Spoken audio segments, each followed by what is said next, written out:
TGT, PGT और LT की series में आज का टॉपिक है लाइकेंस। तो लाइकेंस पर पहले थ्योरी समझाएंगे और इसके बाद मोस्ट इंपॉर्टेंट एमसीक्यू आपको समझाएंगे। तो सबसे पहले चित्रों के माध्यम से थ्योरी को समझा देते हैं, इसके बाद मोस्ट इंपॉर्टेंट एमसीक्यू समझाएंगे। तो यहाँ पर कुछ लाइकेंस के चित्र बनाए गए हैं। अब देखिए, जो लाइकेन है, लाइकेन कवक और शैवाल, कवक और शैवाल के सहजीवी संबंध को, सहजीवी संबंध को लाइकेन कहते हैं, लाइकेन कहते हैं।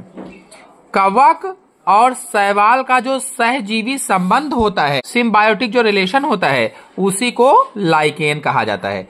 और आपको बता दें, लाइकेन के 400 वंश और 16,000 जातियां, 400 वंश और 16,000 जातियां ज्ञात हुई हैं। कवक है, कवक और जो शैवाल होता है, यानी जो फंजाई है, फंजाई और जो एल्गी होता है, फंजाई और जो एल्गी होता है, ये दोनों मिलकर एक थाइलस जैसी रचना बनाते हैं, एक थाइलस जैसी संरचना बनाते हैं या स्ट्रक्चर बनाते हैं। उसे ही क्या कहा जाता है? लाइकेन कहा जाता है। कवक और शैवाल यानी फंजाई और एल्गी दोनों मिल करके, दोनों आपस में मिल जाते हैं, मिल करके एक थाइलस जैसा स्ट्रक्चर बनाते हैं, जिसे लाइकेन कहते हैं। जैसा कि आपको चित्र में दिखाया भी गया है, यहाँ पर पेड़ पर उगा हुआ लाइकेन, ये देखिए थैला जैसा दिखाया गया है। तो बता दें, जो लाइकेन होते हैं, जो लाइकेन हैं, लाइकेन में कवक का जो घटक होता है, कवक का जो घटक होता है, उसे क्या कहा जाता है? उसे माइकोबायांट कहते हैं। हमने बताया जो लाइकेन्स हैं, ये कवक प्लस शैवाल का सहजीवी संबंध है। तो इसमें जो कवक का घटक होता है, लाइकेन में जो कवक का घटक होता है, उसे माइकोबायांट कहा जाता है। और इसमें जो शैवाल का घटक होता है, जो शैवाल का घटक होता है, शैवाल के घटक को फाइकोबायांट कहते हैं। कवक के घटक को माइकोबायांट और शैवाल के घटक को फाइकोबायांट कहा जाता है। बता दें, जो लाइकेन चट्टानों पर उगते हैं, चट्टानों पर उगते हैं, ऐसे लाइकेन जो चट्टानों पर उगते हैं, उन्हें सेक्सी कोल्स कहा जाता है। चट्टानों पर उगने वाले लाइकेन्स को सेक्सी कोल्स कहते हैं। और जो वृक्षों पर उगते हैं, वृक्षों पर उगने वाले लाइकेन्स को, जो चट्टानों पर उगते हैं, उन्हें सेक्सी कोल्स, और जो वृक्षों पर उगते हैं, उन्हें कार्टिकोल्स कहा जाता है। कार्टिकोल्स कहा जाता है, जो वृक्षों पर उगते हैं। तो ये 2 पॉइंट याद रखिएगा। आपको बता दें, जो लाइकेन्स होते हैं, लाइकेन्स अत्यधिक गर्म, अत्यधिक ठंडे व सूखे स्थानों पर उगते हैं। और अगर भारत की बात की जाए, तो भारत में लाइकेन हिमालय पर्वत व अन्य पर्वतों पर पाए जाते हैं। भारत की बात की जाए, भारत में लाइकेन हिमालय पर्वत व अन्य पर्वतों पर पाए जाते हैं। अगर लाइकेन्स के प्रकार को देखा जाए, तो बाह्य रचना के आधार पर जो लाइकेन है, मुख्य रूप से 3 प्रकार के होते हैं। कौन कौन से हैं? बाह्य रचना के आधार पर लाइकेन मुख्य रूप से 3 प्रकार के होते हैं। एक तो क्रस्टोज, दूसरा होता है फोलियोज और तीसरा होता है फ्रूटिकोज। बाह्य रचना के आधार पर लाइकेन 3 प्रकार के होते हैं, क्रस्टोज, फोलियोज और फ्रूटिकोज। इनके उदाहरण देख लेते हैं। अगर क्रस्टोज के उदाहरण देखे जाएं तो जैसे राइजोकार्पा है, राइजोकार्पा क्रस्टोज के अंतर्गत आता है। इसी प्रकार से ग्राफिस है, ग्राफिस भी इसी के अंतर्गत आता है। इसी प्रकार से लेकानोरा है, लेकानोरा भी है, ये क्रस्टोज के अंतर्गत आता है। और ये जितने भी क्रस्टोज के अंतर्गत लाइकेन आते हैं, ये सभी लाइकेन चट्टानों व पेड़ों की छालों पर उगते हैं, छालों पर उगते हैं। चाहे वो राइजोकार्पा हो, ग्राफिस हो या लेकानोरा हो, जितने भी ये क्रस्टोज लाइकेन्स हैं, ये सभी चट्टानों व पेड़ की छालों पर उगते हैं। अगर फोलियोज की बात की जाए तो इसमें कौन कौन से उदाहरण आएंगे, जैसे परमोलिया, परमोलिया आता है इसी के अंतर्गत। और इसी के अंतर्गत फाइसिया आता है, फाइसिया है। इसी में पेल्टीजेरा है, पेल्टीजेरा लाइकेन आता है। इसी में लोबिरिया है, लोबिरिया लाइकेन आता है। और ये जितने भी लाइकेन होते हैं कोमल महीन मूलाभास होता है। मूलाभास यानी मूल जैसा आभास होता, लगता है कि उसमें मूल है, जड़ें हैं। कोमल होता है, महीन होता है, कोमल और महीन मूलाभास पाया जाता है, जिसे क्या कहा जाता है, राइजाइन कहा जाता है। जो मूलाभास पाया जाता है कोमल महीन, उसे राइजाइन कहा जाता है, राइजाइन। और अगर फ्रूटिकोज की बात की जाए तो इसके उदाहरणों में क्लेडोनिया है, क्लेडोनिया आ जाएगा, फ्रूटिकोज में क्लेडोनिया है।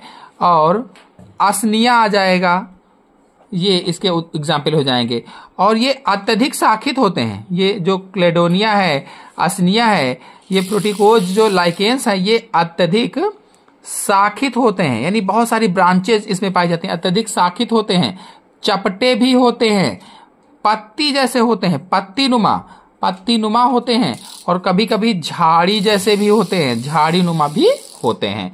तो इस तरह से लाइकेन्स के प्रकार हो जाएंगे। अगर लाइकेन्स में जनन देखा जाए, रिप्रोडक्शन इन लाइकेन को देखा जाए, तो मुख्य रूप से 2 प्रकार का जनन पाया जाता है। जो लाइकेन्स होते हैं इसमें 2 प्रकार का जनन होता है। एक तो जनन होता है अलैंगिक जनन, यानी एसेक्सुअल रिप्रोडक्शन। और दूसरा होता है लैंगिक जनन, जिसे सेक्सुअल रिप्रोडक्शन कहा जाता है। तो लाइकेन्स में 2 प्रकार का जनन होता है, अलैंगिक जनन और लैंगिक जनन। अगर अलैंगिक जनन की बात की जाए तो इसमें जो लाइकेन होते हैं 3 तरीके से जनन होता है, यहां पर देख लेते हैं। एक तो होता है विखंडन, जिसे फ्रेगमेंटेशन कहा जाता है। और दूसरा होता है सोरीडिया। और तीसरा होता है ईसीडिया। यानी जो लाइकेन्स हैं इसमें जो एसेक्सुअल रिप्रोडक्शन होता है वो 3 तरह से होता है, फ्रेगमेंटेशन, सोरिडिया, ईसीडिया। 3 तरीके से अलैंगिक जनन की क्रिया इसमें होती है। विखंडन में क्या होता है कि ये बहुत सारे खंडों में टूट जाता है, बिखर जाता है और अनुकूल दशाएं होने पर अंकुरित होता है। तो 3 प्रकार से इसमें जनन हो जाएगा। अगर लैंगिक जनन की बात की जाए तो जो लाइकेन होते हैं, लाइकेन में केवल जो कवक होता है, हमने बताया था लाइकेन क्या है, तो शैवाल और कवक का सहजीवी संबंध होते हैं। तो लाइकेन में उसमें से जो कवक होता है, कवक भाग में ही लैंगिक जनन की क्रिया होती है, केवल कवक भाग में ही लैंगिक जनन होता है। और इसमें जो नर युग्मक होता है, नर युग्मक को क्या कहते हैं, स्पर्मेशिया कहा जाता है नर युग्मक को। और मादा युग्मक यानी मेल गैमीट और फीमेल गैमीट जो होते हैं, नर युग्मक और मादा युग्मक एक ही थैलस से विकसित होते हैं। नर युग्मक और मादा युग्मक एक ही थैलस से विकसित होते हैं। और जब निषेचन हो जाता है, निषेचन के बाद निषेचन के बाद एस्कोजिनस कवक तंतु, निषेचन के बाद एस्कोजिनस कवक तंतु बनाते हैं, एस्कोजिनस कवक तंतु। और ये जो एस्कोजिनस कवक तंतु होता है, इस पर एस्कोस्पोर विकसित होते हैं, एस्कोस्पोर विकसित होते हैं। एस्कोजिनस कवक तंतु पर एस्कोस्पोर विकसित होते हैं। और यहीं पर आपको बता दें, प्रत्येक एस्कस 8 एस्कोस्पोर बनाता है। प्रत्येक जो एस्कस होता है वो 8 एस्कोस्पोर का निर्माण करता है। और जब अनुकूल वातावरण आता है तो यही अंकुरित होते हैं। इस तरह से इसमें लैंगिक जनन की क्रिया होती है। अगर लाइकेंस के आर्थिक महत्व की बात की जाए, इकोनॉमिक इंपॉर्टेंस ऑफ लाइकेंस को देखा जाए, तो आपको बता दें, जो लाइकेंस होते हैं इन्हें प्रकृति के किसान कहा जाता है। लाइकेंस को प्रकृति के किसान कहते हैं। अच्छा, प्रकृति के किसान क्यों कहा जाता है? क्योंकि ये नंगी चट्टानों पर स्वयं को स्थापित करते हैं। स्थापित करने तथा जो मृदा होती है, मृदा के निर्माण के कारण, नंगी चट्टानों पर स्वयं को स्थापित करने और मृदा के निर्माण के कारण इन्हें प्रकृति का किसान कहा जाता है। फार्मर्स ऑफ नेचर कहा जाता है, फार्मर्स ऑफ नेचर। आपको बता दें, कई लाइकेन भोजन के काम आते हैं, भोजन के काम आते हैं। कई सारे लाइकेन होते हैं और इसमें से भोजन व चारा के रूप में, जैसे रेंडियर है, रेंडियर मास, तो इसका क्लेडोनिया रेंजीफेरिना, ये आर्कटिक टुंड्रा में रेंडियर व अन्य मवेशियों का भोजन है।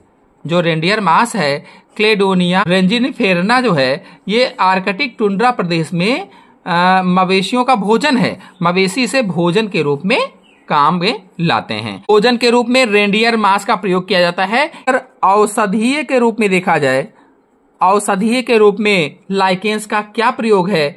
तो जैसे पीलिया होती है, पीलिया है, और डायरिया जो होती है, डायरिया ज्वर यानी जो बुखार होता है, मिर्गी जो होती है, हाइड्रोफोबिया जो रोग होता है, हाइड्रोफोबिया जो रोग होता है, जो कुत्ते के काटने से पानी से डर लगने लगता है, उसको हाइड्रोफोबिया कहा जाता है। जो त्वचा संबंधी रोग होते हैं, त्वचा संबंधी जो रोग होते हैं, इनके उपचार में लाइकेन का प्रयोग किया जाता है। अगर इन सभी रोगों के बारे में डिटेल से जानना चाहते हैं तो हमारे चैनल में वीडियो अपलोडेड है, आप लोग जाकर के अच्छी तरीके से समझ सकते हैं। तो पीलिया है, डायरिया है, ज्वर है, मिर्गी है, हाइड्रोफोबिया है, त्वचा संबंधी रोग हैं, इन सब के उपचार में या इन रोगों के उपचार में लाइकेन का प्रयोग किया जाता है। अब इसी तरह से कुछ आपको एग्जाम्पल बता देते हैं। जैसे क्लेडोनिया है, जो क्लेडोनिया लाइकेन है, इसका प्रयोग ज्वर में किया जाता है। क्लेडोनिया लाइकेन का प्रयोग ज्वर या बुखार में करते हैं। ऐसे ही जो इवार्निया है, इवार्निया लाइकेन का प्रयोग कफ व जुकाम में किया जाता है। कफ व जुकाम में इवार्निया लाइकेन का प्रयोग किया जाता है। इसी प्रकार से अगर देखा जाए पेल्टीजेरा को, पेल्टीजेरा जो लाइकेन है, इसका प्रयोग हाइड्रोफोबिया के उपचार में किया जाता है। हाइड्रोफोबिया क्या है? तो कुत्ते के काटने से जब पानी से डर लगने लगता है तो उसको हाइड्रोफोबिया कहा जाता है। तब पेल्टीजेरा लाइकेन का प्रयोग हाइड्रोफोबिया के उपचार में किया जाता है। ऐसे ही अगर अगले लाइकेन की बात की जाए तो जैंथोरिया जो है, जो जैंथोरिया लाइकेन होता है, पीलिया के उपचार में प्रयोग किया जाता है। पीलिया के उपचार में इसका प्रयोग किया जाता है। और इसी प्रकार से जो असनिया है, क्लेडोनिया है, असनिया, क्लेडोनिया और सेट्रेरिया, असनिया, क्लेडोनिया और सेट्रेरिया जो है, इनसे एंटीबायोटिक बनाई जाती है, एंटीबायोटिक मेडिसिन बनाई जाती है। और जो असनिया इसमें से है, इससे केशों के उपचार में भी प्रयोग किया जाता है। केशों के उपचार में, बालों के उपचार में अस्निया का प्रयोग किया जाता है। और इसी प्रकार से लाइकेन से अल्कोहलीय व विषैली औषधियां भी बनाई जाती हैं। अगर सुगंध में देखा जाए, सुगंधित जो होते हैं तो रेमेलाइना जो है या रेमालाइना जो है, इसको सुगंध में एवार्निया जो है, इससे सुगंध बनाई जाती है। रेमेलाइना और एवार्निया से सुगंध, जैसे साबुन वगैरह में डाला जाता है, साबुन बनाने में जो साबुन में सुगंध लाई जाती है, और सौंदर्य प्रसाधनों में, धूप बत्ती में, तो इसी के द्वारा रेमेलाइना व एवार्निया से सुगंध की जाती है। तो जो लाइकेन होते हैं, लाइकेन का प्रयोग वायु प्रदूषक सूचक के रूप में भी होता है। जैसे कहीं पर बहुत सारे लाइकेन पेड़ पौधों पर उगे हुए हैं और वहां पर वायु प्रदूषण अधिक हो गया है, तो ये जो लाइकेन होते हैं खत्म होने लगते हैं, जिससे इन्हें इंडिकेटर कहा जाता है या इंडिकेटर ऑफ एयर पोल्यूशन कहा जाता है। वायु प्रदूषण को बताते हैं कि यहाँ पर बहुत ज्यादा वायु प्रदूषण हो गया, जिससे खत्म होने लगते हैं, तो पता चलता है कि वहां पर वायु प्रदूषण अधिक हो गया है, इसलिए वायु प्रदूषक सूचक के रूप में इनका प्रयोग किया जाता है। तो जो लाइकेन है, ये SO2 जो गैस होती है, SO2 की उच्च सांद्रता के प्रति अति संवेदी होते हैं। SO2 की उच्च सांद्रता के प्रति अति संवेदी होते हैं, जिससे वायु प्रदूषक सूचक के रूप में इनका उपयोग करते हैं। इसी प्रकार से अगर हवन सामग्री में देखा जाए, तो हवन सामग्री में भी एवार्निया है, रेमेलाइना है, इसका उपयोग किया जाता है। इसी प्रकार से रंजक एवं खनिज में रोसेला है, लेकोनेरा है, आदि लाइकेन्स का प्रयोग किया जाता है। तो चलिए अब आज के टॉपिक पर आधारित मोस्ट इंपॉर्टेंट MCQ आपको समझा देते हैं। आज के टॉपिक पर आधारित पहला प्रश्न है, अधिकतर लाइकेन्स में कवक सहयोगी सदस्य होते हैं। In most lichens the fungal components are member of PGT 2011 में और TGT 2021 में क्वेश्चन पूछा गया है। इंपॉर्टेंट क्वेश्चन है। 4 ऑप्शन आपके सामने दिए गए हैं, सोचिए और बताइए कौन सा ऑप्शन सही होगा। तो इसमें ऑप्शन सही होगा पहला, एस्कोमाइसिटीज। आपको बता दें कि जो लाइकेन होते हैं ये क्या होते हैं, तो कवक के साथ जो शैवाल है इसका सहचर या सिम्बायोसिस लाइकेन कहलाता है, यानी इनका आपसी जो संबंध होता है उसे ही लाइकेन कहा जाता है। और लाइकेन थैलस का जो शैवाल होता है वो सहयोगी फाइकोबायंट कहलाता है, जबकि कवक का माइकोबायंट कहलाता है। अभी मैंने आपको थ्योरी में समझाया भी था। फिर अगला क्वेश्चन है, लाइकेन थैलस का शैवाल सहयोगी कहलाता है। देखिए उसी पर आधारित PGT 2011 में क्वेश्चन पूछा गया। तो लाइकेन थैलस का शैवाल सहयोगी क्या कहलाएगा? तो आप सभी लोगों को पता हो गया होगा कि शैवाल सहयोगी फाइकोबायंट कहलाता है। नेक्स्ट क्वेश्चन पर आते हैं, लाइकेन साहचर्य है। PGT 2011 में क्वेश्चन पूछा गया, lichen is associated of. 4 option आपके सामने दिए गए हैं, कौन सा ऑप्शन सही होगा? तो हम सभी लोग जानते हैं कवक के साथ शैवाल का जो संबंध होता है उसे ही लाइकेन कहा जाता है। नेक्स्ट क्वेश्चन पर आते हैं, लाइकेन एक अच्छा सूचक है। एक अच्छा सूचक है, किस चीज का सूचक होता है? तो इसका आंसर सही होगा बी वाला, वायु प्रदूषण का अच्छा सूचक होता है। TGT 2021 में क्वेश्चन पूछा जा चुका है कि lichens are good indicator of, किस चीज का होगा? तो एयर पॉल्यूशन। आपको बता दें कि लाइकेन एक प्रकार के मिश्रित जीव होते हैं। मिश्रित जीव कंपोजिट ऑर्गेनिज्म होते हैं जो शैवाल और कवक के मिश्रण से बनते हैं, यानी एस्कोमाइसिटीज और साइनोबैक्टीरिया की 2 जातियों के मिलने से लाइकेन बनते हैं। नेक्स्ट क्वेश्चन है, सैक अथवा लाइकेन साधारणतया निम्न स्थानों में नहीं पाए जाते हैं। लाइकेन को सैक भी कहा जाता है, इसलिए यहां पर सैक लिखा गया है। Lichen are not normally found in. PGT 2013 में क्वेश्चन पूछा जा चुका है, कौन सा ऑप्शन सही होगा? तो इसमें ऑप्शन सही होगा पहला, प्रदूषित शहरों में। आपको बता दें कि जो लाइकेन हैं, जो सैक हैं, ये साधारणतः प्रदूषित शहरों में नहीं पाए जाते हैं। प्रदूषित वातावरण में प्रकाश संश्लेषण की क्रिया बाधित हो जाती है और बाधित होने से ये तेजी से नष्ट होने लगते हैं। इसीलिए जहां पर प्रदूषण होता है वहां पर ये नहीं पाए जाते हैं और ये मुख्यतः वायु प्रदूषण का संकेत देते हैं। नेक्स्ट क्वेश्चन है, सैक अच्छे सूचक हैं। कई बार ये क्वेश्चन पूछा गया, वेरी मोस्ट इंपॉर्टेंट क्वेश्चन है ये। टीजीटी 2013 में पूछा गया, पीजीटी 2000 में और इसके बाद 2003 में पूछा गया। Lichens are good indicator of, हम सभी लोग जानते हैं वायु प्रदूषण के या एयर पोल्यूशन के इंडिकेटर होते हैं। नेक्स्ट क्वेश्चन है, निम्नलिखित में से कौन सा सल्फर डाइऑक्साइड प्रदूषण का एक उपयोगी जैव संकेतक है? SO2 का।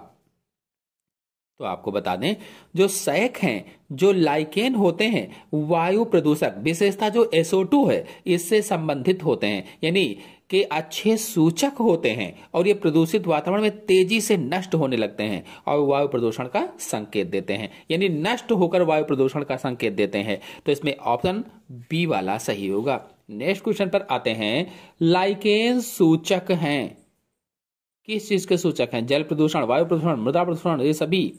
देखिए उसी क्वेश्चन को घुमा घुमाकर अलग अलग वर्षों में पूछा गया। ये क्वेश्चन पीजीटी 2011 में पूछा गया था।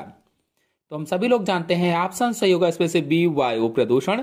नेक्स्ट क्वेश्चन है, निम्नलिखित में से कौन सल्फर डाइऑक्साइड प्रदूषण के सर्वोत्तम सूचक हैं? ब्रायोफाइट्स, शैवाल, फंस, lichen.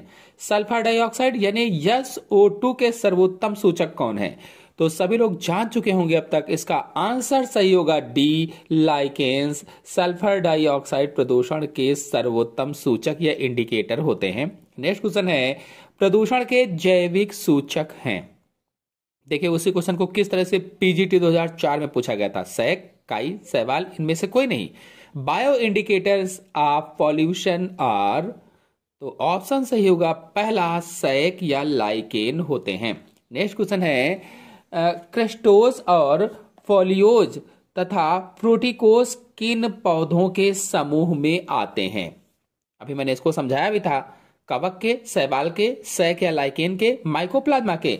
In which of the following plants group crustose, foliose और फ्रैक्टोस और फ्रूटिकोस आर प्लेस्ड? पीजीटी 2013 में क्वेश्चन पूछा जा चुका है। आंसर सही होगा इसमें से सी, लाइकेन अथवा सैक। नेक्स्ट क्वेश्चन है, निम्नलिखित में से कौन से लाइकेन के प्रकार हैं? लाइकेन के प्रकार कौन से हैं? पर्डिल, छुपिल, परपटीय, ये सभी। पीजीटी 2011 में क्वेश्चन पूछा जा चुका है। विच of the following is a type of lichen? Answer सही होगा इसमें से डी, ये सभी, यानी पर्डिल, छुपिल और परपटीय होते हैं। नेक्स्ट क्वेश्चन पर आते हैं, लिटमस एक प्राकृतिक रंजक है जो प्राप्त होता है शैवाल से, कवक से, लाइकेन से, काई से। यह क्वेश्चन बहुत ही ज्यादा इंपॉर्टेंट है। टीजीटी 2004 में पूछा गया, इसके बाद टीजीटी 2013 में पूछा गया और इसके पहले पीजीटी 2000 में भी पूछा जा चुका है। लिटमस एक प्राकृतिक रंजक है जो प्राप्त होता है। ऑप्शन सही होगा इसमें से सी, लाइकेन से। आपको बता दें कि प्राकृतिक रूप से प्राप्त लिटमस का स्रोत रोसेला वंश के लाइकेन से होता है, रोसेला वंश के लाइकेन से। और लिटमस एक रंजक होता है जिसका उपयोग रासायनिक पदार्थों का पीएच ज्ञात करने के लिए सूचक के रूप में किया जाता है। नेक्स्ट क्वेश्चन है, लिटमस प्राप्त होता है लाल शैवाल से, ब्रायोफाइटा से, लाइकेन से, उपर्युक्त तो सभी से। Litmus is obtained from, TGT 2021 में क्वेश्चन पूछा जा चुका है। आंसर सही होगा इसमें से सी, लिटमस लाइकेन से प्राप्त होता है। नेक्स्ट क्वेश्चन है, ऑर्सिन स्टेन, फिर खाली स्थान है, के थैलस से प्राप्त किया जाता है। यानी ऑर्सिन स्टेन किसके थैलस से प्राप्त किया जाता है? The stain orcein is obtained from the thallus of PGT 2021 में क्वेश्चन पूछा जा चुका है। कौन सा आंसर सही होगा इसमें? आर्सेन स्टेन।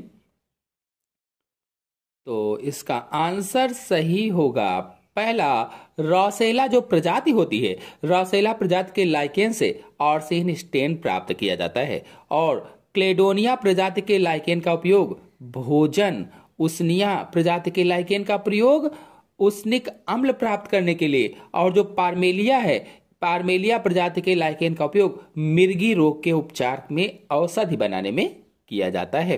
नेक्स्ट क्वेश्चन पर आते हैं। रेंडियर मास है, रेंडियर मास लाइकेन, शैवाल, ब्रायोफाइट, टेरिडोफाइट्स। अभी शुरुआत में मैंने थ्योरी में समझाया था रेंडियर मास क्या है। रेंडियर मास इज पीजीटी 2005 में क्वेश्चन पूछा जा चुका है। आपको बता दें कि रेंडियर मास एक लाइकेन होता है, इसलिए इसमें ऑप्शन से होगा पहला लाइकेन। और आपको बताते चलें कि रेंडियर मास का वैज्ञानिक नाम क्लेडोनिया रेंजीफेरेना होता है, क्लेडोनिया रेंजीफेरेना। और यह क्लेडोनिया जीनस से संबंधित लाइकेन है जो मनुष्य के खाने के रूप में प्रयोग में आता है।